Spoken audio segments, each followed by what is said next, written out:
বিচার চাহি না তব দয়া চাহি এ গুনাহগার করুণা বিচার। আপনার আমল দিয়ে জান্নাতে যাবেন? কি দিয়ে যাবেন? আল্লাহর দয়া দিয়ে। আল্লাহর রহম আর দয়া ছাড়া কেউ জান্নাতের চেহারাও দেখতে পাবে না। চাইবো একজন সত্তার কাছে, আওয়াজ করে বলুন তিনি কে? একজন সত্তার কাছে চাইবে। বিশ্বনবী ওনার চাচাতো ভাই আব্দুল্লাহ ইবনে আব্বাস রাদিয়াল্লাহু তাআলা আনহুকে বললেন, ইয়া আব্দুল্লাহ ইবনে আব্বাস, হে আব্দুল্লাহ ইবনে আব্বাস, ইদা সাআলতা ফাসআলিল্লাহ, যখন চাইবে আল্লাহর কাছে যাও।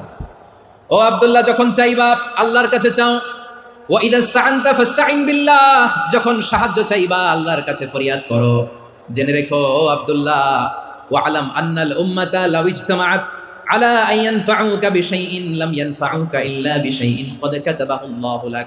ও আব্দুল্লাহ, জেনে রেখো, মনে রেখো, গোটা বিশ্বের সবাই মিলে যদি তোমার উপকার করতে চায় ততটুকুই তারা করতে পারবে যতটুকু আল্লাহ তোমার নসিবে সেটা লিখে রেখেছে।